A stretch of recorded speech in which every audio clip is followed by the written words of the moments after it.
तो कैसे हैं आप सब? आशा है आप लोग मस्त होंगे, स्वस्थ होंगे और तंदुरुस्त होंगे। ठीक है, चलिए आज का एक लेक्चर स्टार्ट करते हैं।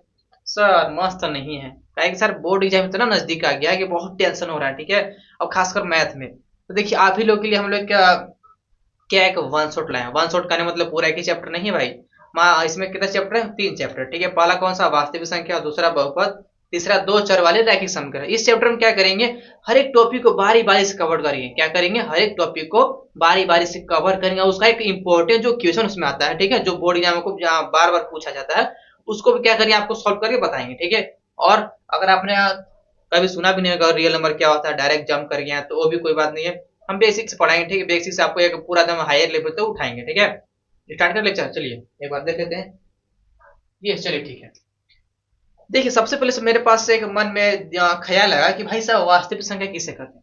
किसे कहते हैं नहीं पता। ठीक, आपने नाम सुना है परिमेय संख्या और अपरिमेय संख्या? सुना है? चलिए हम सुना दे रहे हैं। परिमेय संख्या किसे कहते हैं? जो पी बाई क्यू के फॉर्म में होना चाहिए। परिमेय संख्या किसे कहते हैं? जो पी बाई क्यू के फॉर्म में होना चाहिए, जिसका क्यू क्या हो, डज नॉट जीरो की इक्वल होना चाहिए। ठीक है, अब भाई जो पी बाई क्यू का फॉर्म में होना चाहिए, लेकिन एक और कंडीशन, जो पी और क्यू क्या हो, पूर्णांक हो। ये भी तो कंडीशन था। ठीक, जैसे एग्जाम्पल हो गया 4/6, ये क्या है? एक परिमेय संख्या एग्जाम्पल है। 4/3, 4/2, 6/8, जो भी पी बाई क्यू के फॉर्म में हो उसे क्या बोलेंगे? परिमेय संख्या। अब बात आएगा अपरिमेय संख्या किसे कहते हैं। थोड़ा सा रुकिए, शायद वीडियो बार बंद हो जा रहा है जिसकी वजह से देखना पड़ता है। अपरिमेय संख्या किसे कहते हैं? जो पॉइंट के बाद अपना नंबर रिपीट ना करे। जैसे अपने पाई की वैल्यू सुना होगा 3.1478, ऐसे रिपीट नहीं करता हो। ठीक है, अपने नंबर को आगे बढ़ते रहता है।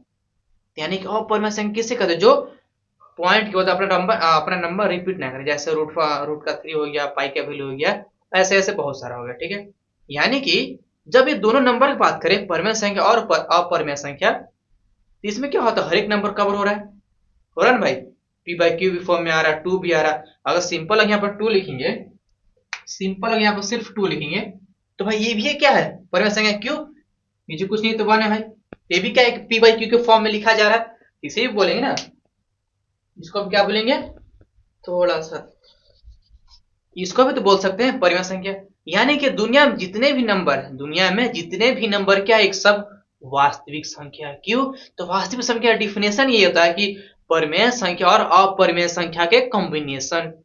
यानी कि वास्तविक संख्या किसे कहते हैं? जो परिमेय संख्या भी होना चाहिए और अपरिमेय संख्या। यानी कि सीधा मतलब समझिए, दुनिया में जितने नंबर क्या है, सब एक वास्तविक संख्या क्या है, एक रियल नंबर है। नहीं समझ में आया कि वास्तविक संख्या मतलब दुनिया में जितने नंबर एग्जिस्ट करते हैं वो सब क्या है? एक वास्तविक संख्या है। आया बात आपको समझ में? चलिए ये बात आपको समझ में आएगा। ठीक, इसमें सबसे पहले टॉपिक आता है गुणनखंड। क्या आता है इसमें? गुणनखंड। ठीक है, गुणनखंड। अब ये क्या होता है वो समझिए। गुणनखंड को इंग्लिश में बोलते हैं फैक्टराइजेशन। फैक्टराइजेशन,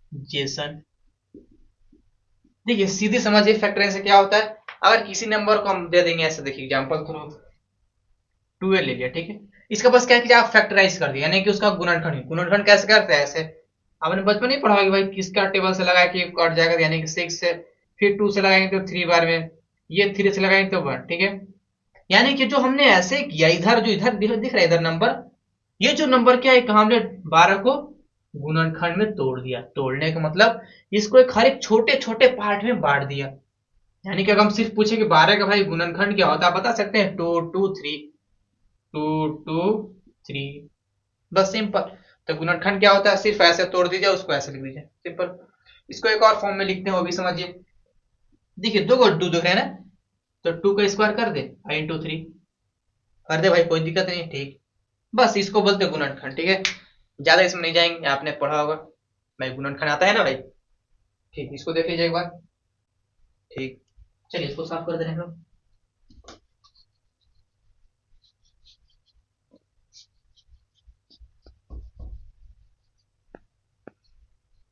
चलिए इसका सेकंड आता है इसके बाद एलसीएम और एचसीएफ। क्या आता है इसके बाद?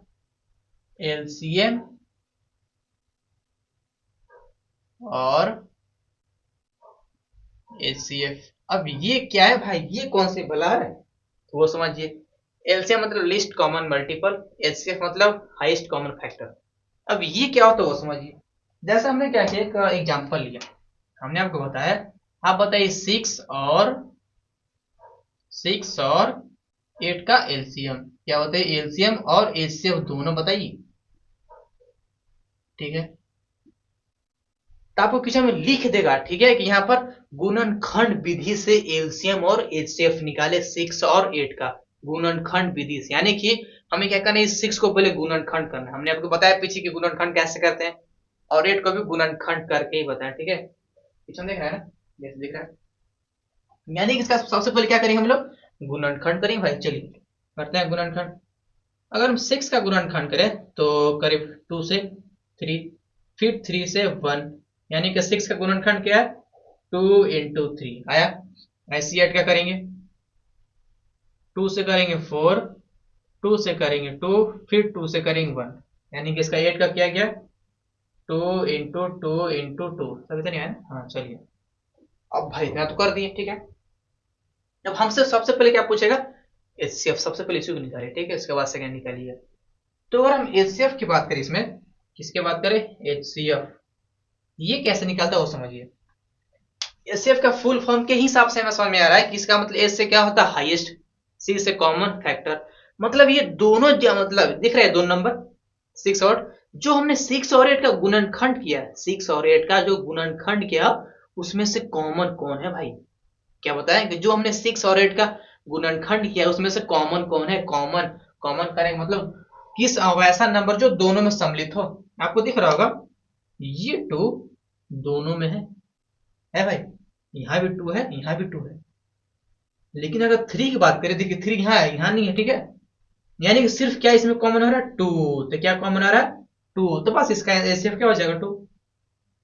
क्या बताया हमने, तो जो दोनों में कॉमन हो, दोनों में क्या हो, कॉमन हो, उसी को बोलते हैं एचसीएफ। क्या बोलते हैं, एचसीएफ, क्या बोलते हैं, एचसीएफ, मतलब जो नंबर दोनों में कॉमन हो बस हो जाएगा एचसीएफ।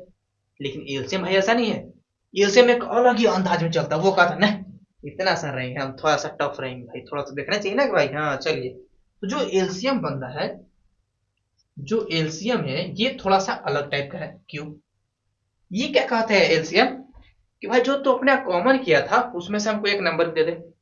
क्या बोला, जो एलसीएम बोलता है जो तुमने कॉमन किया ना भाई एचसीएफ, उसमें से हमको एक नंबर दे दे, अब बाकी जितने भी बचे वो भी मेरे को नंबर दे दे। मतलब कि जो हमने कॉमन किया यहाँ से 2 तो उठेगा ही उठेगा, फिर बाकी जितने भी सबको इसी में गुना कर दीजिए। देखिए 3 बचा, 2 2, तो 3 इंटू 2 इंटू 2। फिर सुनिए हमने क्या किया, ये एलसीएम बोलता है तुमने भाई जो एचसीएफ कॉमन किया ना उसमें सिर्फ हमको एक ही दो, तुम दोनों रखो कोई बात नहीं, सिर्फ हमें वहां से एक ही नंबर उठाकर हमको दो, और बाकी जितने भी उसको भी हमें दे दो भाई। ये थोड़ा सा चालाक आदमी है, ये कहा कि तुम एगो सब्जी उठा बाकी सब हमको दे दो भाई, इसमें सिर्फ 2 रोटी तो तुम्हारे 2 रोटी रख ले भाई। ठीक है, लेकिन उस 2 रोटियों में से हमारे 1 रोटी दे दे, या बाकी सब होते है पूरा कढ़ाई उठा के भाग जाए एचसीएम वाला, एलसीएम वाला। ठीक है, यानी कि जो कॉमन होगा एचसीएफ का उसमें सिर्फ एक नंबर उठा के रखिए, और जो बच गया उसको भी यहाँ पर डाल दीजिए, सबको गुना कर दीजिए। तो कैसे, देखिए 2 से 3 में करेंगे तो 6, और 6 के 2 में करेंगे तो 12, और 12 से 2 में करेंगे तो 24, यानी कि इसका एलसीएम क्या है, 24। बस ऐसे बना देना, बस एक आपको क्वेश्चन दिया था उसको सॉल्व कीजिए। ठीक है,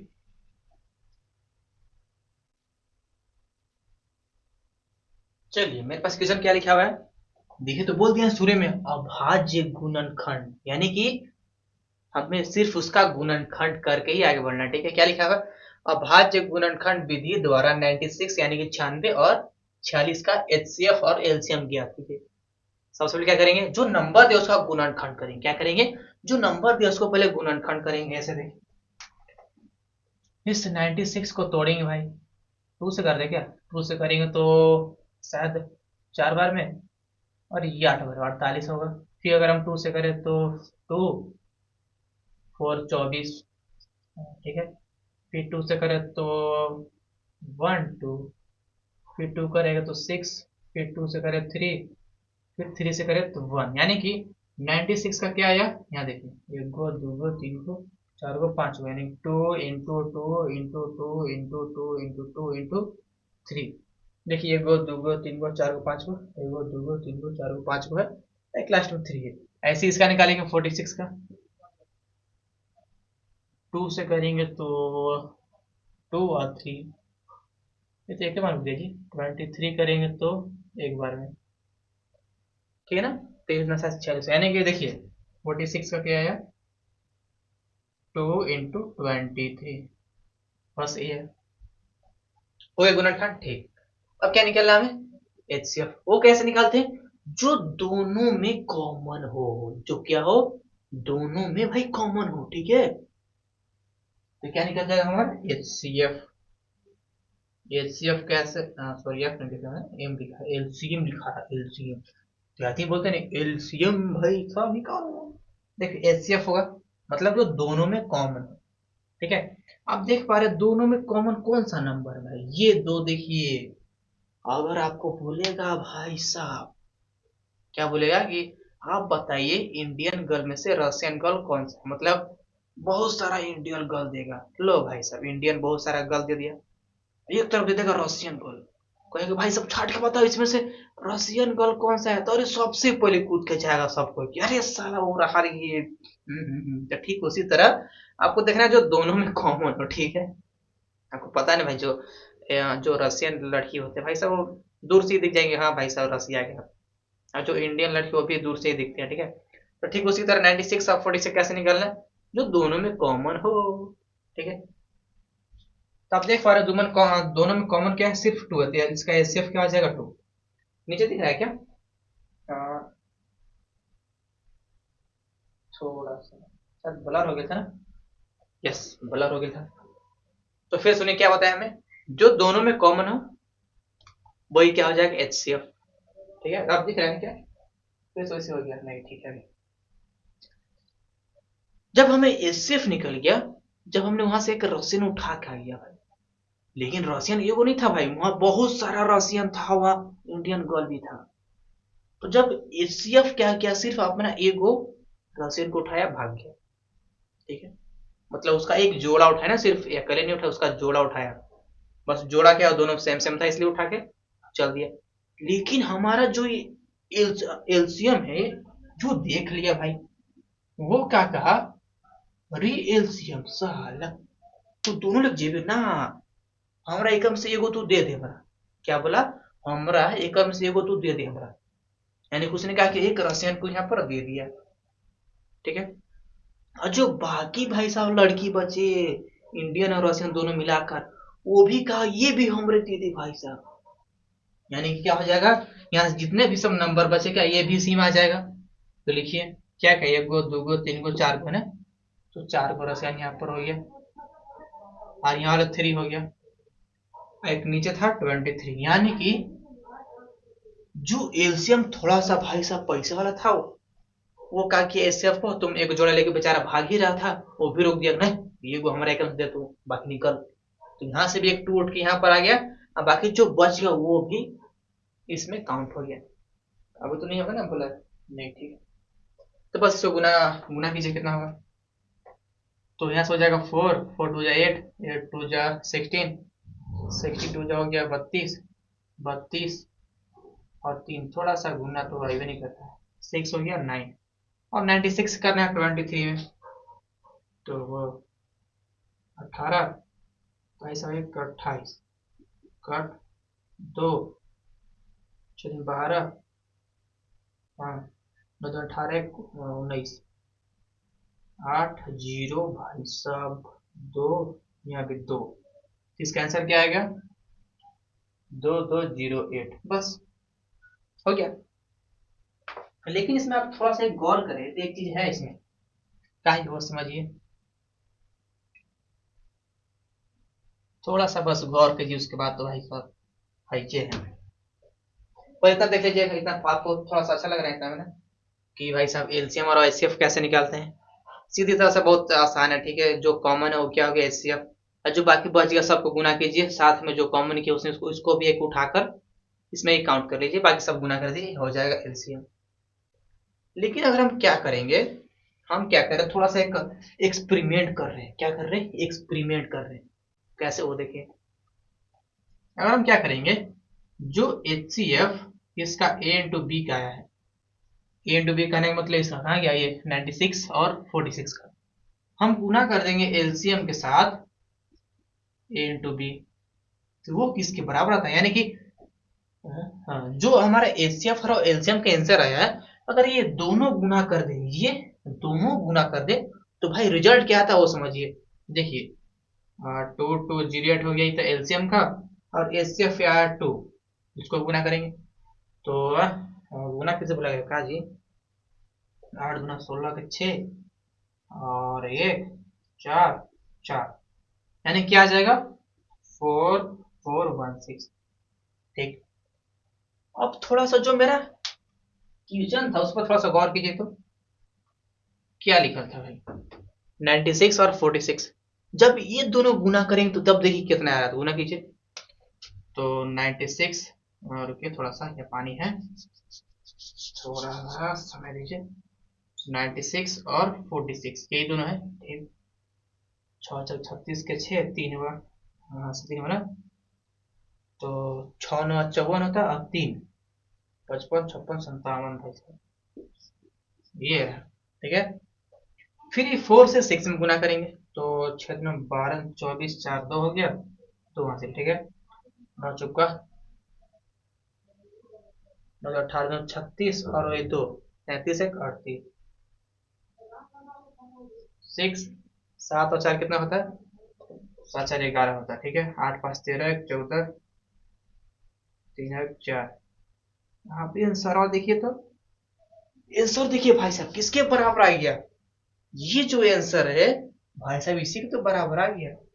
यानी कि यहाँ पर एक फॉर्मूला जनरेटेड होता है कि अगर हम क्या करेंगे, जो एचसीएफ का आया, जो एचसीएफ आया है उसको गुना कर देंगे एलसीएम के साथ, क्या कर देंगे गुना कर देंगे एलसीएम के साथ, किसके बराबर होता है ए इंटू बी का। ये आपके एनसीईआरटी में लिखा होगा, थोड़ा सा देखिए कहीं कोना में 1 लिखा होगा, थोड़ा सा देख लीजिएगा।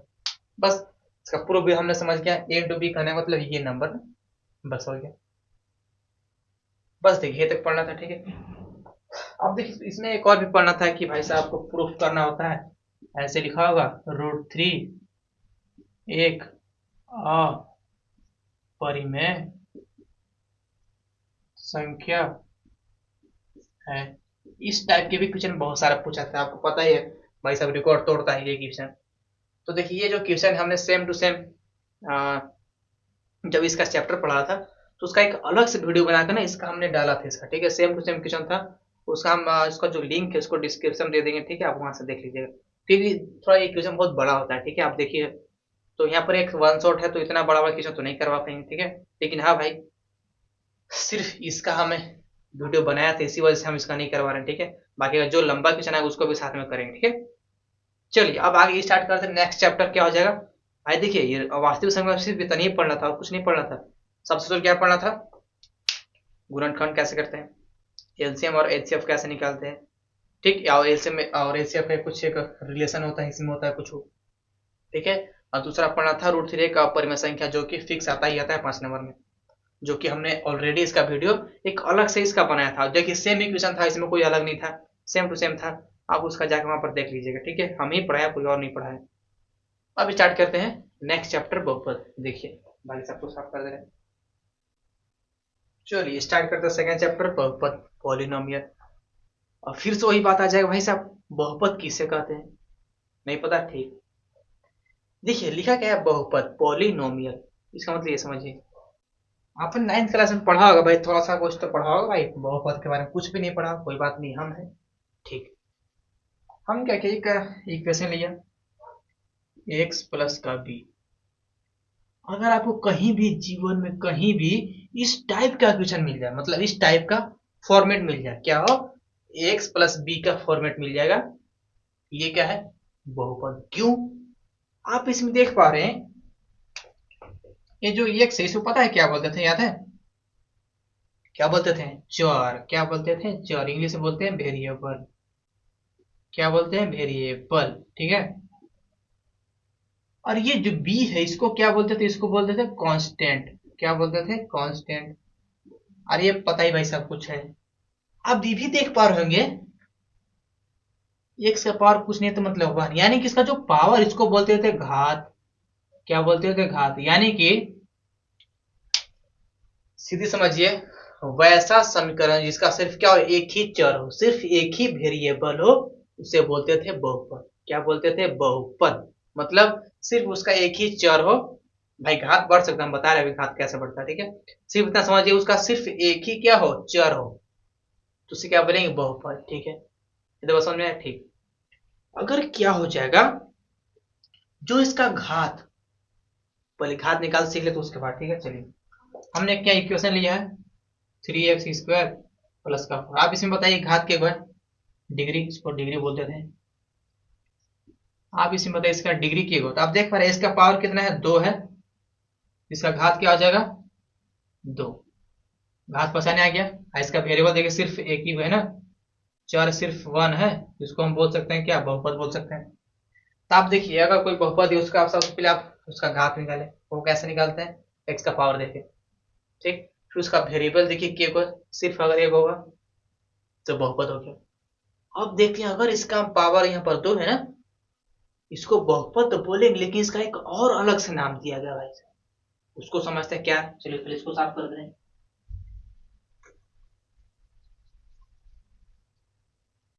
हमने क्या किया, सिर्फ थोड़ा सा लीजिए, पानी है ना, नहीं पानी लीजिएगा तो बहुत काला होता है, बहुत बहुत ज्यादा होता है, देख रहे हैं ना। यस।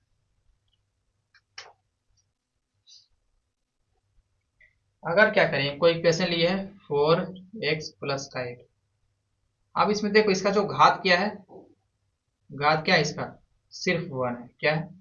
घात इसका सिर्फ 1 है, इसको एक पर्टिकुलर नाम दे दिया गया है। ये बहुपद है भाई, बहुपद बोल सकते हैं। क्यों बोलते हैं बहुपद? इसका सिर्फ एक ही चर है, इसको बहुपद बोल सकते हैं। लेकिन इसको एक पर्टिकुलर नाम दिया गया है, रैखिक बहुपद। क्या बोला गया? रैखिक बहुपद बोला गया है। क्या इसको बोलते हैं? रैखिक बहुपद। इंग्लिश बोलते हैं लीनियर, बोलते हैं ना, लीनियर पॉलिनोमियल। बस सिर्फ अगर एक्स का घात सिर्फ और सिर्फ 1 होगा तो उसे बोलते हैं रैखिक बहुपद। क्या बोलते हैं? रैखिक बहुपद। ठीक है, सुनिए।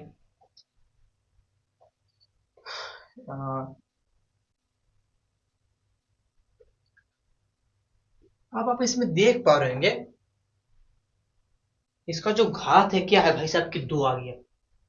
ना देखिए, घात ऐसे निकालते हैं ना, इसका घात किए हुए 2 आ गया, इसको भी एक पर्टिकुलर नाम दे दिया, उसको बोलते हैं द्विघात बहुपद। क्या बोलते हैं? द्विघात। थोड़ा सा बस नाम है, द्विघात बहुपद। क्यों बोलते हैं?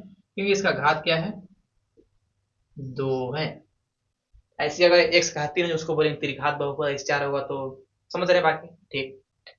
अब आप ये बताइए, हमने बहुपद भाई साहब पहचाना, ठीक है भाई साहब, हमें आ गया बहुपद पहचाना क्या, अगर उसका सिर्फ एक चर हो यानी कि एक वेरिएबल हो तो उसके बोलेंगे बहुपद। लेकिन आपने ये नहीं बताया जो एक्स है किस कंडीशन में होना चाहिए। वो बेचारा रूट में फंसा हो, कि बटा में कुछ लिखा हो, या फिर बेचारा के अलग है दुनिया में, कुछ खेत की स्क्वायर चढ़ा दिया गया, कुछ भी अलग कर दिया है, तो वो समझिए किसको बहुपद नहीं कहेंगे, किसको बहुपद नहीं कहेंगे भाई साहब, वो समझिए। अगर जो एक्स है, यहाँ समझिए, नहीं, ठीक है, नहीं लिखते डायरेक्ट, नहीं मतलब उसको बहुपद नहीं कहेंगे। जो एक्स है नीचे नहीं होना चाहिए, जो इसका एक्स है जो वेरिएबल क्या हो, बट्टा में नहीं होना चाहिए, बट्टा में नहीं होना चाहिए। अगर ये बट्टा में आ गया तो ये क्या है, बहुपद नहीं है। ठीक है, और देखिए, अगर यही समीकरण रूट एक्स प्लस का 4 में हो जाए, मतलब जो एक्स जो है क्या बेचारा रूट में, उसको एक जेल में बांध दिया गया हो, तो उसको भी बोलेंगे बहुपद नहीं।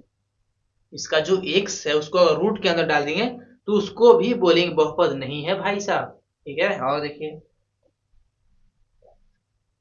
बाकी तो ऐसी है। चलिए इसका एक और एग्जाम्पल लिखवा दे रहे हैं, 1/x² प्लस का 4x प्लस का 8। बस हो गया, और कुछ नहीं इसमें।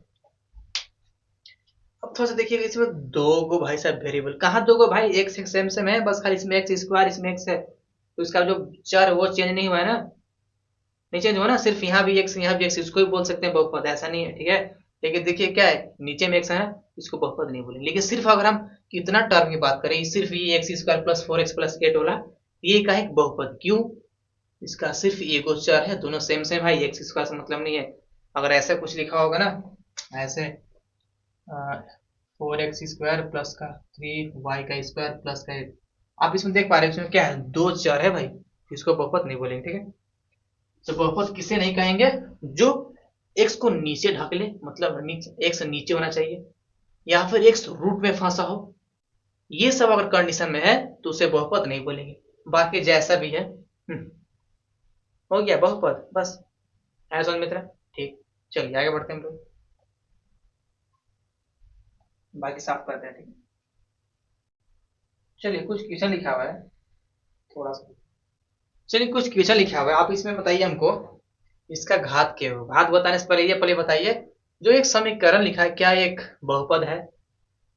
तो आप क्या कैसे पहचानिएगा, आप सिर्फ ये देखिए कि इसका चर के गो है, क्या दिखाइए आप, इसका चर के गो है। अगर देखिए चर सिर्फ एक है ना, है चर, ठीक, सिर्फ एक ही चर है, उसका जो एक्स है बेचारा सिंपल फॉर्म में लिखा है, मतलब ना एक्स को बट्टा में लिखा गया ना, या फिर एक्स को ना रूट में डाला गया, ये सब कुछ नहीं किया गया। ये का एक बहुपद है, क्यों, इसका सिर्फ एक चर है भाई, और ना एक्स बेचारा सिर्फ अकेले एक सिंपल रास्ता में घूम रहा है, किसी ने उसको जेल में कोई नहीं बंद किया, ठीक है ना, कोई एक कुइया में ढकला है, सिंपल बेचारा ऐसा है, इसको बोलेंगे बहुपद। क्या बोलेंगे, बहुपद, बहुपद बोलेंगे, ठीक। क्यों बहुपद बोले, पता चल गया ना कि इसका सिर्फ एक ही चर है, ठीक। अब इसी में बताइए इसका घात क्या होगा, घात बोले तो डिग्री। तो आप इसमें देख पा रहे हो इसका डिग्री दो गो है, एक यहाँ पर 2 है, एक यहाँ पर 4 है। इसको बताएंगे भाई साहब, जो सबसे हाईएस्ट होगा, जो सबसे हाईएस्ट इसका डिग्री होगा, जो सबसे इसका हाईएस्ट का होगा घात होगा, आप वही को बताइए।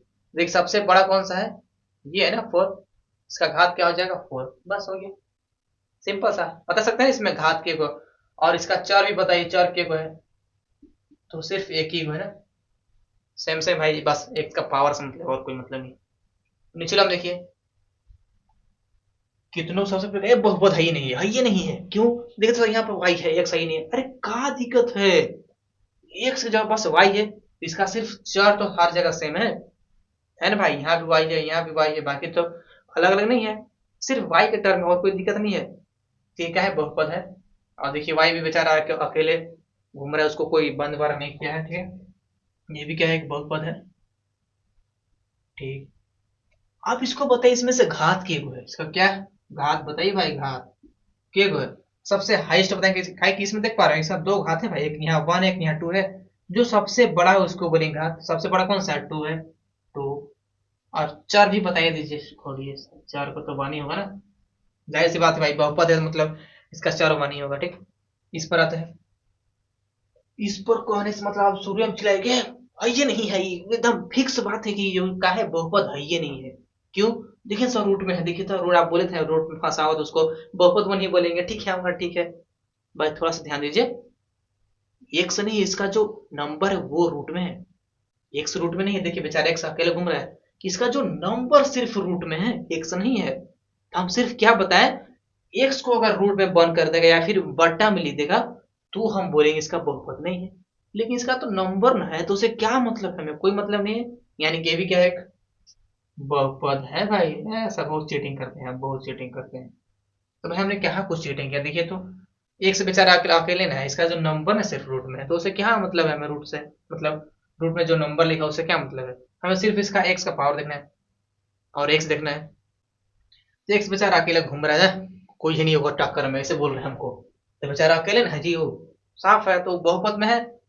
अब इसका बताइए घात, रुकिए, इसका बताइए घात क्या हो जाएगा, तो घात देखिए सिर्फ दो ही है ना, तो दो, अच्छा भी भाई सब जाहिर सी बात है 1 है, ये भी वही देखिए वही सेम सेम है, देखिए √9 है ना, एक्स बेचारा अकेले है, ये भी क्या है, एक बहुपद है, बहुपद है, और इसका घात सबसे जो बड़ा है, सबसे बड़ा कौन, 4 है ना, 4, इसका 4 क्या हो जाएगा, 1 ही होगा, जाहिर सी बात है, बस ऐसे बनाना है आपको, ठीक है। इसको साफ कर दे, ठीक, चलिए साफ करते हैं।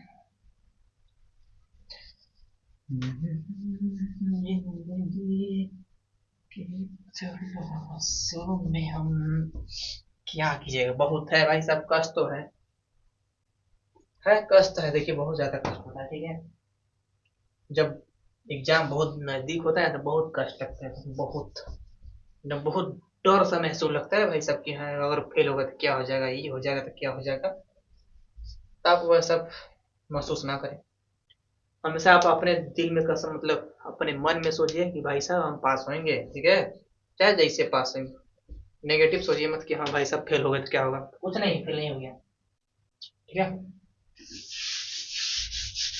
चलिए देखिए, अब वो क्या करेगा, एक नंबर में पूछेगा कि आपको एक ग्राफ दे देगा, कुछ लंबा सा पूरा नागिन जैसा छाप देगा ऐसे। उसमें पूछेगा इसका शून्यक बताए, क्या बताए, शून्यक। देखिए जी क्वेश्चन है जो ग्राफ वाला, फिक्स है भाई साहब, हमारे कहूँ लिखवा दीजिए कि एक नंबर में पूछेगा, ये पूछेगा कैसा, बहुत देखिए इजी भी है, उतना भारी भी नहीं है। सिर्फ ये ग्राफ देगा और उसमें कुछ नागिन जैसा ऐसे ऐसे तुम कुछ एरो छाप देगा। आपसे पूछेगा भाई साहब इसमें शून्य क्या होगा, तो देखिए क्या सॉल्व करते हैं। कोई ग्राफ है, ठीक है, ग्राफ ढंग से नहीं छपा रहा है, इसका पता ये क्या है, y है, ये क्या है x। इसको कुछ ऐसे करके ऐसे ये लो ऐसे कुछ घुमा देगा, बस हो गया ग्राफ। आप इसी में से आपसे पूछेगा इसका शून्यक क्या हुआ है, क्या पूछेगा, शून्यक, शून्यक क्या हुआ है, तो वो कैसे निकालते हो वो समझिए। आप सिर्फ एक्स वाला को लाइन देखिए, सिर्फ एक्स कौन सा लाइन है, यहां से यहां तक है, इसको नहीं लिखना एक्स को। आप सिर्फ क्या दीजिए, इसका सिर्फ एक्स वाला लाइन कौन है भाई, देखिए तो एक्स वाला सिर्फ यहां से भाई इतना बड़ा लाइन है, ठीक। वाई को भूल जाइए, ये वाई को भूल मार दीजिए, इसको इसको देखना ही नहीं है, वाई को सिर्फ क्या देखना है आपको, सिर्फ एक्स वाला ग्राफिक देखना है। अब ये देखिए जो इसका जो ग्राफ बना है ये नागिन जैसा दिख रहा है, ये ऐसा गया है, इसका सिर्फ टच देखिए, सिर्फ एक्स वाला, वाई वाला नहीं। आप देख पा रहे हैं सिर्फ अगर एक्स की बात करें, एक यहाँ पर टच किया है, ठीक, एक यहाँ टच किया है, ठीक, और एक यहाँ टच किया नहीं भाई, देखिए वाई में है ही, ग्राफ वाई में टच किया है ना, तो आपको सिर्फ क्या देखना है, सिर्फ एक्स में एक यहाँ टच किया है, दूसरा एक यहाँ टच किया है, एक यहाँ टच किया है, मतलब इसको 5 जगह काटा है सांप ने, क्या काटा है, 5 जगह।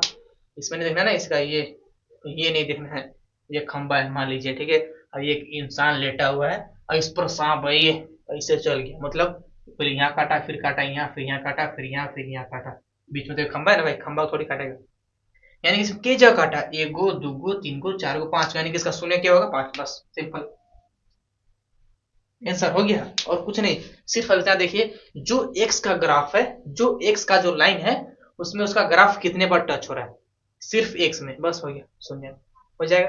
ठीक, चलिए इसको साफ कर दे रहे हैं, उसके बाद आगे स्टार्ट करते हैं। चलिए देखिए मेरे पास एक इक्वेशन लिखा हुआ है, क्या, एक्स स्क्वायर प्लस का 7x प्लस का 10, इसको क्या बहुपद बोल सकते हैं, हाँ भाई इसका सिर्फ एक ही चर है, और एक्स का पावर 2 है, मतलब कौन सा है भाई बताइए, हाँ द्विघात बहुपद है, ठीक है। चलिए इसमें हम क्या पूछ रहे हैं, इसका शून्य क्या होगा, शून्य वो कैसे निकलता है, नहीं पता, चलिए हम बता रहे हैं। शून्य का आपने पढ़ा होगा 9th क्लास में, शून्य कैसे फाइंड करते हैं, कैसे पूछ के आराम से, शून्य पूछ रहे हैं ना, शून्यक, शून्यक कैसे निकालते हो समझिए। आपने पढ़ा हो शून्य कैसे निकालते हैं, कि बीच वाला को ऐसा ब्रेक करना है भाई, बीच वाला को ऐसा तोड़ना है कि गुना करें भाई, ये इधर वाला ना, जो एक्स इसका कुछ कॉफिशिएंट है ये, और ये 10, मतलब 1 × 10 करने पर जो आंसर आया, जैसे 10 आ भी आ रहा है, मतलब हमको ऐसा इसको ब्रेक करना है 7 को, कि गुना करने पर ये आना चाहिए भाई, गुना करने पर, अब भाई सब जोड़ने पर भी ये आना चाहिए, सिर्फ ये 7, जोड़ने या फिर घटाने पर ये आना चाहिए 7, ऐसा आपको नंबर सोचना है। सोचिए, गुना करने पर 10 आना चाहिए, और जोड़ने या फिर घटाने पर, मतलब आप जोड़ कीजिए या फिर घटा कीजिए, अब किसी भी तरह 7 लाना है, ठीक। तो सोचिए, अगर हम क्या कर देंगे यहाँ पर, क्या करेंगे, 2 और अगर 5 ले ले तो भाई साहब, अगर इसको जोड़ देंगे तो 7 आएगा, और गुना भी कर देंगे तो 10 आ जाएगा, देख पा रहे हैं आप, जोड़ेंगे तो 7, गुना कर देंगे तो 10, देखिए सब प्लस में ना, मतलब प्लस में ही चाहिए, ठीक है, बस इसको ऐसे ब्रेक करेंगे, देखिए, तो इसको लिखेंगे एक्स स्क्वायर प्लस का, इस 7x के जगह पर लिखेंगे 2 और 5, यानी कि 2x प्लस का 5x और प्लस का 10। फिर से पीछे कोई उठाएगा बोलेगा सर इस 5 को यहाँ कहीं नहीं लिखे, तो देखिए आप वहां भी लिख सकते हैं, कोई आंसर कुछ में, कोई आंसर में फर्क ही नहीं पड़ेगा, चाहे आप इस 5 को यहाँ लिखें या फिर यहाँ लिखें, कोई फर्क नहीं पड़ेगा, आपको जहां मन है वहां लिखें। ठीक है, चलिए आगे देखते हैं। अब इसका क्या जोड़ा बनाइए भाई, जोड़ा ऐसे शादी वाला जोड़ा बना दीजिए। इसमें से कॉमन क्या है वो देखिए। अब सही शादी हो गया तो भाई सब कुछ तो कॉमन होना चाहिए ना। इसमें देख पा रहा है एक्स कॉमन, इसको एक्स बाहर निकाल दे रहे हैं, सिर्फ यहाँ क्या बचेगा, एक्स और प्लस का 2 बचेगा। ठीक, फिर से ये दो नंबर देखिए, ये में क्या कॉमन है भाई, नहीं तो समझ में आ रहा नहीं। इस 10 को भी तोड़िए, 2 into 5 में 10 होता है ना भाई। अब देखिए यहाँ भी 5, यहाँ भी 5 है भाई, शादी तो हो गया, भाग के शादी कर लिए, लेकिन उसमें से कुछ कॉमन ही नहीं आ रहा। उसको कॉमन करने के लिए कुछ तो थोड़ा सा जुगाड़ लगाना पड़ेगा भाई। ठीक है, एसीपी पूरा दो कैसे तो बोलता था भाई, छोड़िए इसको। क्या कि इस 10 को इसको तोड़े। अब देखिए यहाँ पर कॉमन आ गया भाई, आ गया कॉमन। ठीक है, चलिए इसको निकालते हैं। 5, यहाँ क्या बचेगा, सिर्फ एक्स और प्लस का 2 बचेगा।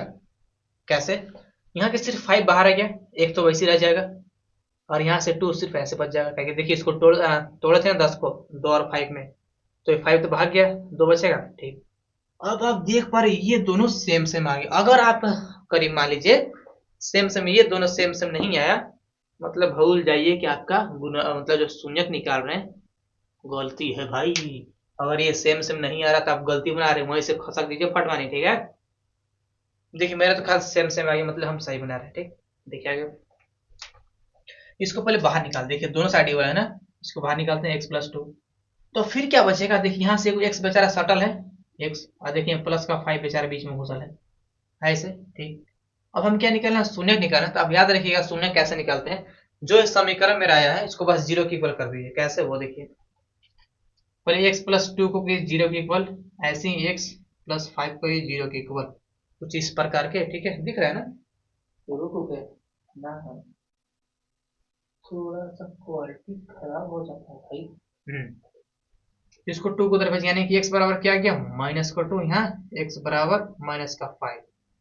आप हमेशा याद रखिएगा, हमेशा याद रखिएगा, इसका शून्य 2 ही आएगा, मतलब x का वैल्यू इसका 2 आता है। याद रखिए बहुपद में जो इसका जो शून्य है, जिसका जो x का वैल्यू है, हमेशा 2 आता है। इसको एक पर्टिकुलर भाई नाम भी दे दिया गया है, ऐसे नहीं छोड़ा गया है। जब शादी हुआ तो भाई जाहिर सी बात है जन्म लेंगे, तो इसका कुछ एक पर्टिकुलर नाम भी तो दिया जाएगा। इसको एक पर्टिकुलर नाम दे दिया गया है, कैसे वो समझिए। इस बबुआ बोला अल्फा, इस बबुआ को बोल दिया बीटा, ये दो नाम दे दिया गया भाई साहब। क्या बोल दिया गया, इसको अल्फा बोल दीजिए, इसको बीटा बोल दीजिए। अगर हम क्या करेंगे, अगर हम क्या करेंगे कि जो इसको बोलते हैं अल्फा, इसको बीटा बोलते हैं, ठीक है, तो आप समझ आइए। ठीक, अगर हम इसी में थोड़ा सा और घुमाएं, इसी में थोड़ा सा और घुमाएं, आपसे इसी में पूछ दे, आप बताइए शून्यकों का योग, मतलब जो हमने इसका शून्यक निकाला उसका योग क्या होगा। योग करने मतलब अगर ये दोनों को हम जोड़ देंगे तो फिर क्या हमारा रिजल्ट आएगा, वो कैसे करते हो वो देखिए। हम क्या पूछ रहे हैं आपसे, शून्यकों का योगफल, ये पूछ रहे हैं हम आपसे, योगफल। ठीक, दिख रहा है ना आप, यस थोड़ा सा लाइट कट गया था, इसके बाद थोड़ा सा रुक गया। ठीक है, चलिए तो हम क्या पूछ रहे हैं इसमें, शून्यकों का योग। थोड़ा सा देखिए ना, देखिए योग करने का मतलब क्या, जोड़ होता है भाई, तो पता है आपको। यानी क्या कि जो इतना बड़ा लिखा हुआ है लैंग्वेज को एक और फॉर्म में लिख सकते हैं, कैसे वो देखिए। सिर्फ लिख सकते हैं क्या, अल्फा प्लस का बीटा, क्या दिक्कत है भाई। शून्यकों का योग करने का मतलब आपको तो पता है कि फिक्स है, इसमें दो ही इसका रिजल्ट आएगा, अल्फा और एक बीटा आएगा। हमसे पूछ कर शून्यकों का योग पूछ रहा है, यानी कि सीधे बात पूछ रहा है, अल्फा इंटू बीटा पूछ रहा है, मतलब अल्फा प्लस बीटा पूछ रहा है। ठीक, ये तो हम लोग निकालने की एक इसका एक फॉर्मूला होता है लैंग्वेज टाइप वाला, कैसे वो देखें, माइनस टाइम्स ऑफ एक्स का गुणांक, फिर नीचे आएगा एक्स स्क्वायर का गुणांक। ये आप देखिएगा, आपको नीचे लिखा होगा, एनसीईआरटी में लिखा हुआ लाइन लिखा है, आप देखेंगे थोड़ा सा ये लिखा था, लेकिन इसका मेन मतलब क्या हुआ कि हमसे सीधा क्या पूछ रहा है, अल्फा इंटू बीटा पूछ रहा है, मतलब अल्फा प्लस बीटा पूछ रहा है। इसको एक और फॉर्म से लिखते हैं, जो इतना बड़ा लिखा है ना, ये इतना अलग लिखा है, इसको एक और फॉर्म से लिखते हैं, ऐसे क्या लिखते हैं, माइनस बी बाई ए लिखते हैं भाई, ऐसे भी लिखते हैं। ठीक है, यानी कि इसको 3 तरह से लिखा जाता है, कैसे, एक तो अल्फा प्लस बीटा लिखिए, या फिर इस ये वाला लिखिए माइनस टाइम्स ऑफ एक्स का गुणांक, या फिर एक्स स्क्वायर का गुणांक, ये लिखिए, या फिर आप सीधा लिख दीजिए माइनस बी बाई। अब भाई बी बाई ए क्या है वो समझिए, जैसे मेरे पास इक्वेशन दिख रहा है ये वाला, ए एक्स स्क्वायर प्लस का बी एक्स प्लस का सी, जो मैं यहाँ पर इक्वेशन दिया देखिए तो इसी फॉर्म का तो है भाई, इसमें बहुपद है देखिए, सिर्फ एगो इसका चर है ना, दो दो को नहीं है, सिर्फ एगो है। ये इस टाइप का क्वेश्चन हमें देखिए ऊपर दिया था, गिवन दिया था। आप बता सकते हैं ये ए है, ये बी है, ये सी है। तो आप बताइए एक्स स्क्वायर साथ में कौन सा है, कुछ नहीं मतलब वन, यानी कि इसका ए क्या हो गया इसमें, ए बराबर वन इसमें। और आप बता सकते हैं बी, बी आप देख रहे हैं क्या है, सेवन है, और सी बता सकते हैं कि टेन है। अगर हम इस पर रखें तो क्या हो देखिए, फिर से थोड़ा सा लाइट कर दिया, बस थोड़ा सा दिया। चलिए इसी में थोड़ा सा देख लीजिए, लाइट मेरे ख्याल से आने के तो नहीं है। चलिए देखिए, तो हम क्या होता है कि जो माइनस बी बाई, देखिए जो माइनस है, माइनस दिख रहा है आपको ना, ये माइनस देखिए हमें सिर्फ यहाँ मतलब फॉर्मूला में था, ठीक है, हमने अलग से इसको माइनस नहीं लगाया, ठीक है। तो सिर्फ हमें क्या लिखना है, बी का वैल्यू लिखना है, ठीक है। चलिए लिखते हैं, बी कितना दिया देखिए, सेवन दिया है सिर्फ, लिखिएगा माइनस दिया है किसके हिसाब से, फॉर्मूला के हिसाब से, और ए दिया है वन, यानी कि इसका आंसर क्या हुआ, माइनस का सेवन। ये तो फॉर्मूला के हिसाब से कितना इसका आंसर आया, माइनस सेवन। लेकिन जो हमने इधर निकाला उसको देखते हैं, वो ट्राई करके क्या ठीक हो जाता है। ठीक, क्या लिखा हुआ है, अल्फा, अल्फा करने का मतलब माइनस का टू, ये जोड़ेंगे, माइनस का फाइव, बीटा ये ना माइनस का फाइव, यानी कि माइनस का फाइव।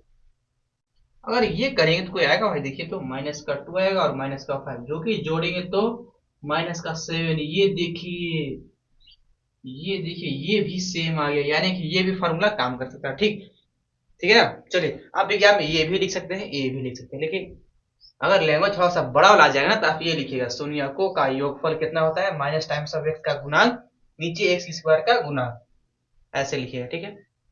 आएगा तो समझ में। ठीक, बाकी साफ कर दे रहे हैं, साफ कर देने किसी में थोड़ा सा करते हैं, एक बार देख लीजिए। इसमें एक और आता है, नीचे दिख रहा है क्या, सबसे नीचे, यस दिख रहा है। इसमें एक और आता है, इसको कहाँ लिखिए, ऊपर ही दिखा, यहाँ दिख रहा है ना। इसमें आता है शून्य को, सेकेंड है ना, ये था आपका फर्स्ट, ये आपका सेकेंड। ये इसमें क्या है कि शून्य को का गुणनफल, का गुणनफल वो क्या होता है वो समझिए, ठीक है। चलिए इसका मतलब क्या हुआ, इसको ऐसे लिखते हैं हिंदी में, अचर पद, अचर पद, और नीचे आता है एक्स स्क्वायर का गुणांक। दिख रहा है ऊपर क्या, हाइट में ऊपर, ये दिख तो रहा है। हाँ, तो क्या बता अभी, अगर हमसे इसी क्वेश्चन पूछ देगा कि शून्यकों का गुणनफल भी बताइए, तो कैसे निकालेंगे, अचर पद और नीचे आएगा एक्स स्क्वायर गुणा। भाई अचर पद कौन सा है, इस सी को बोलते हैं अचर पद, ठीक है। अचर पद इस सी को बोलते हैं, ठीक है। जिसको कांस्टेंट हम बताया था ना, उसको हिंदी बोलते हैं अचर पद, ठीक है। जिसको देखिए एक और फॉर्म से लिखा जाता है, वो समझिए क्या, क्योंकि देखिए अचर पद कौन सा है, सी हो रहा है तो ऊपर सी लिखेंगे, एक्स स्क्वायर करने का मतलब कौन सा, ए ना, यानी कि सी बाई ए भी इसको लिखा जाता है। ये तो क्या एनसीईआरटी के हिसाब से हुआ। अब हम लोग के हिसाब से क्या होता है इसमें, कहाँ लिख दें, चलिए यहाँ लिख दें, यहाँ पर हो जाएगा अल्फा इंटू बीटा हो जाएगा भाई हम लोग के हिसाब से। क्यों, हमसे क्या पूछा है, गुणनफल, गुणनफल करने का मतलब गुणना। भाई जो हमने शून्यक निकाला इसमें से, उसका सिर्फ गुणनफल पूछ रहे हैं, यानी कि इसको गुना कर देना, अल्फा इंटू बीटा करना है, ये करना है। ठीक, तो इसको तो पहले बांध देंगे, पहले इसमें देखते हैं। सी बाई ए कहने का मतलब सी कितना दिया, टेन, ए कितना दिया वन, इसका आंसर कितना हुआ, टेन, निकल गया। इसमें अप्लाई करते हैं, अल्फा इंटू बीटा, यानी कि माइनस का टू गुना करेंगे माइनस का फाइव, तो माइनस माइनस दोनों लड़ेंगे तो सिर्फ टेन आएगा। देखिए तो यहाँ से भी आंसर, वहां से भी आंसर, यानी कि दोनों सेम सेम है भाई, ठीक है। लेकिन अगर कुछ थोड़ा सा बड़ा आएगा तो इसी की जो पूछ जाएगा, आप बताइए शून्यकों का योगफल, तो इसका फॉर्मूला क्या होता है, ये वाला। इसी में पूछ देगा शून्यकों का गुणनफल, तो ये वाला आपको अप्लाई करना है, ठीक है। चलिए आपको एक क्वेश्चन करवा देते हैं पूरा एकदम साफ तरीका से, उसके बाद फिर आगे बढ़ते हैं। चलिए चलिए इसमें देखिए क्या पूछ रहा है हमसे, क्वेश्चन लिखा हुआ दीर्घात बहुपद, ठीक है, मतलब दीर्घात करने में इसका जो पावर घात क्या है, दो है ना, ठीक है। दीर्घात बहुपद एक्स स्क्वायर प्लस का 9x प्लस 20 के शून्य ज्ञात करें। सबसे पहले क्या पूछ रहा है हमसे, शून्य पूछ रहा है, ठीक है। पहले वो ज्ञात कर लेते, उसके बाद आगे बढ़ते हैं। क्या लिखा हुआ है, क्या स्टार्ट करेंगे सॉल्यूशन, क्या लिखा हुआ है, एक्स स्क्वायर प्लस का 9x और प्लस का 20, ये लिखा हुआ है। इसमें पूछ क्या रहा है, हमसे शून्य पूछ रहा है ना, तो क्या करेंगे, बीच वालों का ऐसा ब्रेक करेंगे भाई साहब, याद है ना आपको, ठीक चलिए कर दे एक बार जैसे। इसमें आपको दिख रहा होगा, हमें गुना करने में क्या चाहिए, 20 चाहिए। कहीं दी हाँ, एक्स स्क्वायर गुना कुछ नहीं है, 1 है सिर्फ, तो 1 × 20 करेंगे तो सिर्फ 20 हुआ। यानी हमें क्या चाहिए, एक्स मतलब गुना करने में क्या चाहिए, सिर्फ 20 चाहिए और कुछ नहीं चाहिए, ठीक है। और लेकिन अगर हम वैसा नंबर तोड़ेंगे कि भाई साहब गुना करें तो 20 आना चाहिए, लेकिन जोड़ने और घटाने पर भी तो 9 आना चाहिए। सोचिए वैसा नंबर, सोचिए। हम सोचते हैं, चलिए हम सोचते रहे, अगर हम 5 और 4 ले ले तो 5 4 9 होता है भाई, और 5 चौक का 20 भी होता है, यानी कि ये जोड़ रहा है ना, ठीक है, जोड़ने पे ऐसा हो रहा है। तो बस ऐसे कर दे 9 की जगह, क्या दिक्कत है, कोई दिक्कत नहीं है, चलिए कर दे रहे हैं। एक्स स्क्वायर प्लस का ये जो 9x, इसके जब क्या होगा, ये 5x प्लस का 4x, 5x प्लस का 4x। अब फिर से कोई पीछे पूछेगा, "वे सर इस 5 को यहाँ कहे नहीं लिखेंगे, कहीं भी लिखो आंसर सेम आएगा, ठीक है। आगे बढ़ते हैं, प्लस का 20, इतना करने आएगा आपको, आगे पूरा ना, चलिए। अब आप इसमें देख पा रहे होंगे, जोड़ा बनाएंगे भाई, शादी करना है ना तो जोड़ा तो करेंगे, ठीक। यहाँ देखिए एक्स कॉमन बाहर आएगा, एक्स बाहर आ गया, यहाँ सिर्फ क्या बचेगा, एक्स और प्लस का 5 बचेगा, ठीक। इसमें देख पा रहे, इसमें कुछ कॉमन नहीं लग रहा है, नहीं लग रहा है, लेकिन इस 20 को तोड़ सकते हैं क्या, कैसे, 4 × 5 पे तोड़ सकते हैं क्या, बच्चों का 20 होता है भाई। तो अब देखिए ये 4 दोनों सेम सेम जगह क्या कॉमन कर दें, प्लस का 4 कॉमन, यहाँ बचेगा एक्स प्लस का 5। अब देखिए दोनों सेम सेम आ गया, हमने आपको बताया था ना कि अगर ये दोनों सेम सेम आ गया मतलब आप बहुत सही बना रहे हैं, अगर नहीं आया तो भाई साहब वहीं से शॉर्ट मनी भाग दिए, फट मनी, ठीक है। दिख रहा है ना कि रुक गया, नहीं ठीक है। तो फिर क्या करेंगे इसमें, आगे देखिए, आप देख पा रहे इसको बाहर निकाल दी इसमें कॉमन करके, यहाँ क्या निकलेगा बाहर, एक्स प्लस का 5। ये सब रफ वाला काम है ना, ये सब रफ वाला है, ठीक। जब ये कॉमन हो गया, यहाँ क्या बचा, देखिए तो बेचारा अकेले छुपाया था ये एक्स, बेचारा अकेले 4 बीच में है ना, ये होगा, हो एक ना, ठीक। हमसे पूछ क्या रहा, शून्य पूछ रहे ना, शून्य कहने का मतलब इसको 0 के इक्वल करना है, ठीक है। करते हैं, एक्स प्लस का 5 बराबर 0, एक्स प्लस का 4 बराबर 0। आप इसमें देख पा रहे हैं, एक्स बराबर माइनस का 5, इसमें एक्स बराबर माइनस का 5, इसका 2 आंसर आया। हमने बताया कि जितने भी दीर्घात सम का मतलब दीर्घात बहुपद है उसका शून्य 2 आता है, जिसको एक को नाम बोलते हैं अल्फा बीटा, दूसरा को बोलते हैं बीटा बीटा, ठीक है, नाम बताया ना, वो इसका होता है, ठीक। यहाँ तक तो हम लोग ज्ञात कर लिए, हमने इसका जो फर्स्ट स्टेप था शून्य ज्ञात करने के लिए, वो तो हमने कर लिया। अब आगे पढ़ते हैं, क्या लिखिए, और शून्यकों तथा गुणांकों के बीच संबंध स्थापित करें। हमने आपको बताया भाई साहब कि शून्यकों का शून्य को मतलब शून्य और गुणांक के बीच क्या होता है संबंध, कौन सा, पहला पहला कौन सा संबंध होता है कि शून्यकों का योगफल क्या होता है, क्या योगफल क्या होता है, तो किसके बराबर होता है, माइनस टाइम्स ऑफ एक्स का गुणांक, और नीचे आता है एक्स स्क्वायर का गुणांक, ये होता था, ये लिखा था ना, या फिर वही लिखा है माइनस बी बाई, वो भी लिख सकते हैं, कोई बात नहीं है, चलिए इसको भी लिख दे रहे हैं, माइनस बी बाई ए। चलिए इसको निकालते हैं, क्या हो जाएगा, माइनस एक्स का गुणांक करने का मतलब जो एक्स के साथ है, कौन है देखिए तो एक्स साथ कौन है, 9 है ना, तो वो यहाँ पे लिखेंगे 9, लेकिन देखिए माइनस एक फार्मूला के हिसाब से लगा हुआ है, ए सॉरी एक्स स्क्वायर का गुणांक, मतलब देखिए जो एक्स स्क्वायर के साथ अटैच है, कौन सा नंबर, कुछ नहीं मतलब 1 है, तो यहाँ पर 1 है, यानी कि इसका आंसर क्या आ गया, माइनस का 9।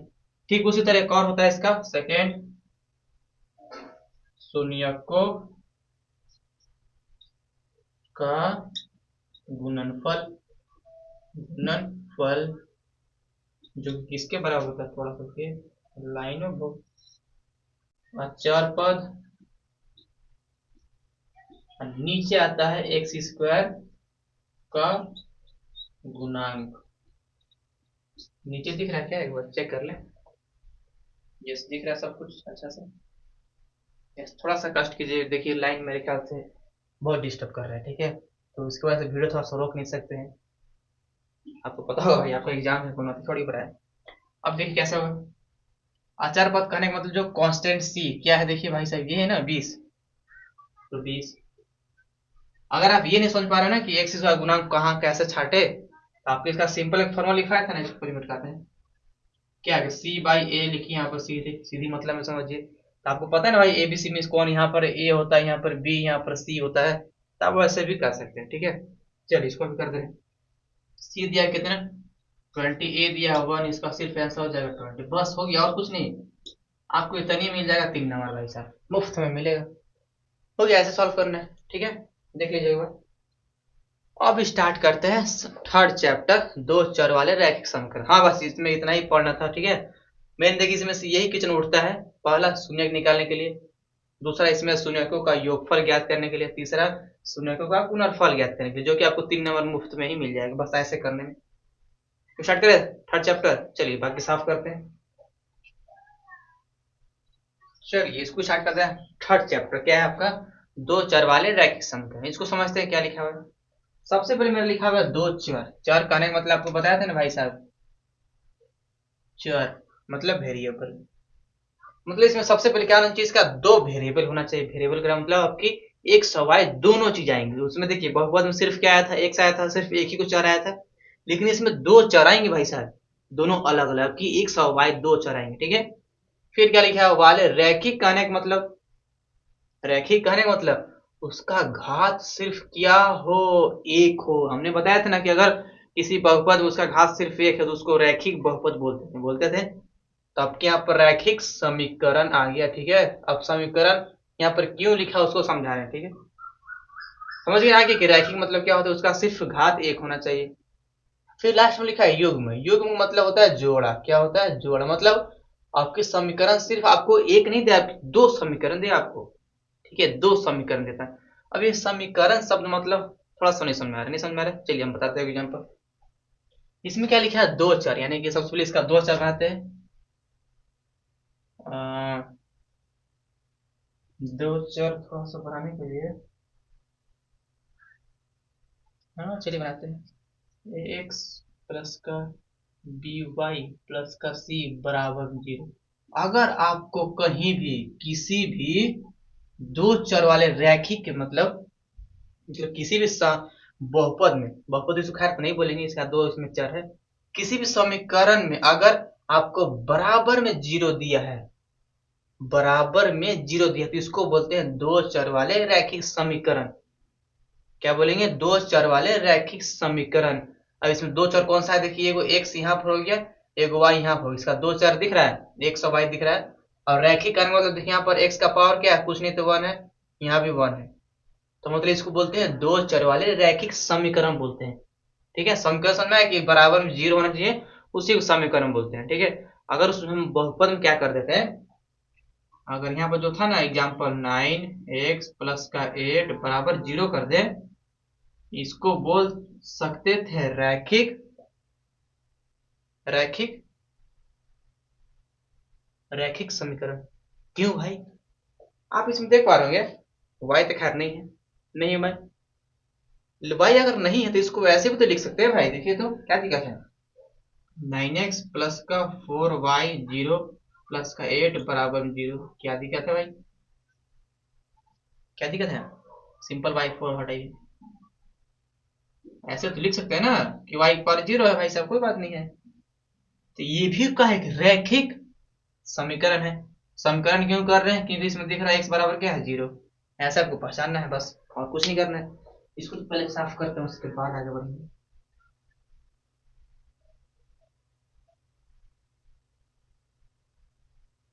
चलिए आपको समझ में आएगा समीकरण मतलब क्या होता है, कि अगर बराबर में 0 दे उसको समीकरण बोलते हैं, ठीक। इसमें एक और चीज लास्ट में लिखा हुआ है, युग्म, युग्म करने का मतलब ये जोड़ा होना चाहिए, ठीक है। लिखिए तो जोड़ा में सिर्फ एक समीकरण दिया हुआ है, ठीक है। समीकरण दिया भाई, समीकरण किस कब कहेंगे, जब बराबर में यहाँ पर 0 लिखो, बराबर में 0 लिखा हो तब बोलते थे इसको समीकरण, ठीक। लेकिन लास्ट में लिखा है युग्म, मतलब इसका एक और समीकरण होगा, वो कुछ इस प्रकार होगा, a2x प्लस का b2y प्लस का c2 बराबर 0। अब देखिए इसका युग्म लग रहा है आपको, तो आपको इस टाइप का क्वेश्चन आपको देगा, मतलब दोनों युग्म में होंगे, युग्म मतलब दोनों जोड़ा में ऐसी आपको उठाकर भैंसा परोस देगा, ठीक है। तो आपको समझना है क्या, ये दो चर वाले रैखिक समीकरण युग्म है, मतलब जोड़ा में, ठीक है। कुछ इस प्रकार आपको क्वेश्चन देगा, दो इक्वेशन भी देगा, दो समीकरण देगा भाई साहब, ठीक है। और दोनों का चर क्या होगा, अलग अलग, इसका जो नंबर यहाँ पे होता था वो भी अलग अलग होगा। तो कुछ इस टाइप का इसमें क्वेश्चन आता है, ठीक है। अब आपने पढ़ा होगा ग्राफ बनाने के लिए, सीखा होगा ग्राफ बनाने के लिए, सीखा है ग्राफ बनाने के लिए? नहीं? चलिए एक बार के लिए हम मान लेते हैं ग्राफ बनाने नहीं आता, ठीक है। बस हम जो करें आप वहां पर ध्यान से सुनते जाइए, ठीक है। चलिए हम क्या किए, इसका जो A1 और A2 का जो नंबर था उसको पहले बटा किए, A1 और A2 किए, ये बराबर नहीं आया B1 और B2 के। क्या हो गया, बराबर नहीं आया B1 B2 को, नहीं बराबर आया भाई। यहाँ से सिर्फ यहाँ का नंबर उठाया एक ठो, और यहाँ का नंबर उठाया, और यहाँ से और यहाँ से, लेकिन ये समीकरण क्या दोनों बराबर नहीं आया। तो इसको एक पर्टिकुलर नाम दे दिया है। नाम देने का मतलब, अगर इस समीकरण का हम ग्राफ बनाएंगे तो उसका अगर ये कंडीशन हमें शुरू में पता चल जाएगा तो आपको बिन ग्राफ बनाए ही आप उसमें पता कर सकते हैं ग्राफ कैसा होगा, किस नेचर का होगा, कैसा हो दिखेगा भाई सब, कैसा बिहेव करेगा। तो इसको एक नाम दिया गया है प्रतिच्छेदी रेखा। क्या बोलते हैं इसको, प्रतिच्छेदी रेखा। आप अगर इसका ग्राफ नहीं बना रहे भाई, एक तक मान लिया आपको ग्राफ बनाने नहीं आता, ठीक है, नहीं आता ग्राफ बनाने, ठीक, बस आप कीजिए कुछ नहीं, जो यहां से A1 और A2 को निकालिए, अगर ये B1 B2 के बराबर नहीं आ रहा है तो ये प्रतिच्छेदी रेखा होगा। इसका फिगर कुछ इस प्रकार का होगा, देखिए यहाँ पर, ये ऐसे इंटरसेक्ट करेगा आपस में, कुछ इस टाइप के होगा भाई साहब, बस ऐसे। अगर आप ग्राफ बनाने नहीं आया तो ऐसे करना। अब देखिए इसमें बहुत सी क्वेश्चन में ग्राफ आपको बनाना ही नहीं है, मतलब इस चैप्टर में ग्राफ बनाना ही नहीं, ठीक है। बस आपको ऐसे ही कर देना है, आपको बस ग्राफ का नेचर बता देना है। नेचर कहने का मतलब ये प्रतिच्छेदी है कि समपाती है कि समांतर है, ये आपको बस नेचर उसका बता देना है। तो अगर ये कंडीशन आपको हो जाएगा, क्या बताइएगा, प्रतिच्छेदी रेखा, जो कि इसका ग्राफ ऐसे इंटरसेक्ट करता है, आपस में क्रॉस लगता है, ठीक है। ये तो बात समझ में आएगा, ठीक। इसी में क्या हो जाएगा, अगर A1 A2 हमने निकाल लिया भाई साहब, बराबर आ गया B1 और B2 के, ये इतना कंडीशन अप्लाई हो गया, ठीक। लेकिन भाई साहब C1 C2 के बराबर नहीं आया भाई, ये सब देखिए सब बराबर हो गया, A1 A2 सब बराबर हो गया, ठीक है। लेकिन C1 और C2 के बराबर आ ही नहीं। हमने A1 निकाला बराबर हो गया भाई, B1 निकाला ये भी बराबर हो गया, लेकिन C1 और C2 जब निकाला तो ये दो तो बराबर हो गए, लेकिन ये बेचारा बराबर नहीं हुआ। इसको एक नाम दिया गया समांतर रेखा, समांतर रेखा, जो कि इसका डायग्राम कुछ इस प्रकार होता है, देखिए ऊपर से भी इंटरसेक्ट करेगा, एक नीचे से जस्ट उसका सामने सामने कुछ इस प्रकार का उसका फेयर होता है, ठीक है। बताओ समझ में आया, ठीक। एक लास्ट कंडीशन आता है, अगर सब तीनों बराबर हो जाए तो क्या होगा, A1 A2 बराबर हो गया B1 और B2 के, बराबर हो जाएगा C1 और C2 के भाई। अगर ये कंडीशन हो तो फिर क्या कहेंगे भाई, अगर तीनों कंडीशन अप्लाई हो गया कि भाई सब तीनों बराबर हो गया जी, अब क्वेश्चन हमसे पूछ दिया बताइए बताइए ग्राफ का नेचर क्या होगा, तो आप क्या बताएगा, संपाती। क्या बताएगा इसमें, संपाती रेखा, जो कि इसका डायग्राम एक के बस हट जाता है, देखिए एगो यहाँ पर ऐसे रहेगा, एक रे पे एगो और इससे हट जाएगा ऐसे करके, रुकिए और दूसरा मार्कस बनाते हैं ना, तो अच्छा है। ये क्या हो जाएगा, इसी पर थोड़ा सा चढ़ जाएगा, ऐसे कुछ चढ़ा हुआ ना, ठीक है, मान लीजिएगा थोड़ा सा चढ़ गया उसी पर, कुछ इस प्रकार का होता है। इतना एक बार देख लीजिए, चलिए आपने इतना तो देख लिया, ठीक। अब अगर क्या हो जाएगा इसी में थोड़ा सा, भाई साहब कोई खत्म नहीं है खेलना, इसी में थोड़ा सा क्या होगा, ये जो लाइन है क्या है, ये दोनों को लाइन है ना, मतलब इसको समीकरण 1 बोलिए और इसको सेकंड बोलिए, ये उसी का लाइन है, ठीक है। इसको फर्स्ट का लाइन है ये, और ये है सेकंड का लाइन है, ठीक है, समझिए। अगर इसी थोड़ा सा केस में, तो भाई साहब ग्राफ का नेचर था, अगर इसी केस में थोड़ा सा आपसे पूछ देगा कि इसका समीकरण का हल कैसा होगा, मतलब समीकरण का हल कैसा होगा, एक होगा, दो होगा, तीन होगा, चार होगा, क्योंकि आपको पता बहुपद कितने होते थे, समीकरण का हल दो होते थे भाई, दो इसका शून्य का आता था। लेकिन इसमें क्या होगा, अगर ये कंडीशन बनेगा तो आप याद रखिएगा इसका सिर्फ एक हल होता है, कितना होता है, एक हल होता है। सिर्फ इसमें ना ये वाला कंडीशन अगर आपको होगा सेटिस्फाइड तो याद रखिए इसका सिर्फ एक हल होता है जो कि यहाँ पर आता है, ठीक है।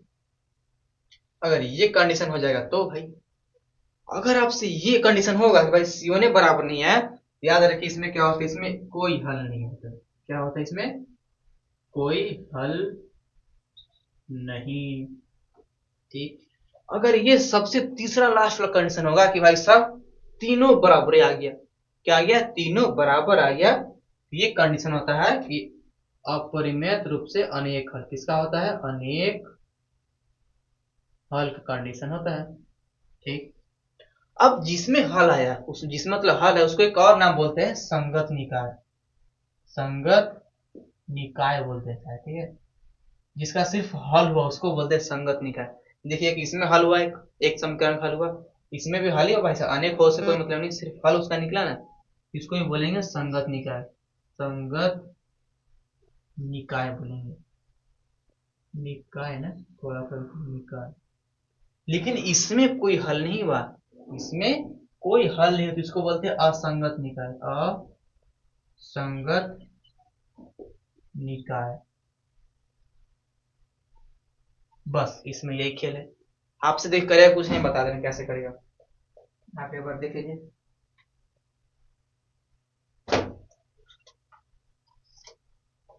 आपसे बस कुछ करेगा नहीं, वो देखिए सिर्फ आपको दो ऐसे समीकरण दे देगा। सबसे पहले उसमें पूछेगा क्या ये जो ग्राफ है या क्या ये समीकरण प्रतिच्छेदी रेखा है कि समांतर है कि संपाती है। वो कैसे पता कीजिएगा? इसका A1 और A2 से, और B1 B2 से कैसे कर लीजिएगा, ठीक। फिर इसी में पूछ देगा आपसे क्या ये रेखा प्रतिच्छेदी रेखा है, समांतर, संपाती, ये तो हो गया। लेकिन इसी में पूछ देगा क्या इसका हल कैसा होगा, अनेक होगा कि होइबे नहीं करेगा कि एक होगा। तो भी आप इससे थोड़ा सा पता कर सकते हैं। इसमें एक और पूछ देगा ये जो का है संगत निकाय है कि असंगत है, तो आप वो भी बता सकते हैं। चलिए एक एग्जांपल करवा दे रहे हैं, उसके बाद फिर आज की क्लास यहीं पर खत्म करेंगे, ठीक है। चलिए बाकी साफ कर दे रहे हैं। चलिए इसमें देखिए दो क्वेश्चन आपको दिया हुआ है। पहला क्या दिया हुआ है कि 5x माइनस का 4y प्लस का 8 बराबर 0, 7x प्लस का 6y माइनस का 9 बराबर 0। हमसे पूछ क्या रही है ये जो समीकरण ये क्या प्रतिच्छेदी रेखा है, समांतर है कि संपाती रेखा, ये पहले पूछ रहे हैं। फिर इसी में पूछ दिया हमसे कि अगर ये रेखा प्रतिच्छेदी है तो इसका हल क्या होगा, ठीक है। या फिर ये समांतर आ गया तो इसका हल क्या होगा, या फिर ये संपाती आ गया तो इसका क्या हल होगा। फिर इसी में पूछ देगा क्या ये संगत है कि असंगत निकाय है। चलिए सॉल्व करते हैं। इसमें से देखिए A1 और A2 ये दो चीज छाटेंगे। A1 कौन सा, ये 5 भाई, ये A1 है ना, आपको पता है। ये कौन सा है, B1 है, और ये C1 है, ठीक है। और B1 यहाँ देखिए माइनस का 4। अब देखिए भाई साहब माइनस में 4 है, तो ध्यान दीजिएगा थोड़ा सा। और देखिए C1 दिया आपका 8, A2 दिया है 7, और B2 दिया है आपको 6, और C1 दिया आपको देखिए माइनस का 9। क्यों? ये देखिए यहाँ पर माइनस है, ठीक है। अब इसमें से निकालते हैं हम लोग A1 और A2। A1 A2 को देखिए 5 और 7 आया है। फिर ऐसे निकालेंगे B1 और B2, 4 और 9। ये और सॉल्व हुआ क्या? नहीं हुआ। आप इसमें देख पा रहे इसका जो सिर्फ पहले दो निकाल चेक करें, ठीक है। आप देख पा रहे इसका दोनों इक्वल नहीं है, दोनों इक्वल नहीं ना भाई, नहीं है। यानी कि आप लिख सकते हैं कि अगर A1 और A2 does not equal to B1 और B2, जब ये कंडीशन बनेगा इसका जो रेखा कैसा होगा, प्रतिच्छेदी, प्रतिच्छेदी रेखा। जब प्रतिच्छेदी हो तो इसका क्या सोल्यूशन होगा, एक हल होगा, एक हल होगा। जब ये हल होगा इसको क्या बोलते थे, क्या इसको बोलते थे, संगत निकाय। बस इसमें यही तीन चीज आपसे पूछ सकता है, बेसी नहीं पूछेगा। बस प्रतिच्छेदी है तो एक हल, हल होगा तो भाई सब संगत निकाय, बस हो गया। ऐसे सॉल्व करना है इसको, आप ऐसे कर लीजिएगा, कर लीजिएगा। अगर आपके बराबर आ जाएगा इस केस में तो बस बोल दीजिएगा बराबर, फिर आप फिर उसमें C1 C2 निकाल लीजिएगा। चलिए कर ही दे रहे हैं, छोड़िए रहिए। इसमें देखिए A1 आपको कौन सा, ऊपर वाला 9 है। A2 कौन सा, नीचे वाला 18 है। इसमें B1 कौन सा है, 3 है। इसमें B2 कौन सा है, 9 है। यहाँ वाला 9, यहाँ वाला 3, ठीक है। आप देख पा इसको 1 मानिएगा, इसको 2 मानिएगा, तो भाई साहब 1 तो मतलब यहीं से स्टार्ट होगा ना, A1 यहीं से होगा। इसको आप 1 मानिए और इसको सेकेंड मानिए, कुछ इस प्रकार मानिए, ठीक है। जब इसको 1 और इसको सेकेंड मानिएगा तो ये हो जाएगा A1, ये हो जाएगा B1, अब ये हो जाएगा C1। सिर्फ 1 1 पूरा चलेगा इसमें, और इसमें C2 हो जाएगा आपका 24। देखिए सब प्लस में था ना, इसलिए सब हमने प्लस में ही लिखा है, ठीक है, इतना कोई दिक्कत नहीं। चलिए अब देखिए, इसमें अगर हम A1 और A2 निकालें तो क्या होगा। A1 कौन सा 9, A2 18, कट जाएगा। देखिए तो 9 दूनी 18, 2 से यानी कि 1/2, ऊपर कुछ नहीं तो 1 मानते हैं, 1/2 आ गया। ऐसे निकालेंगे इसमें B1 और B2। B1 और B2 कौन सा, देखे तो 3 और 9 है, इस कटेगा 3 से, देखिए तो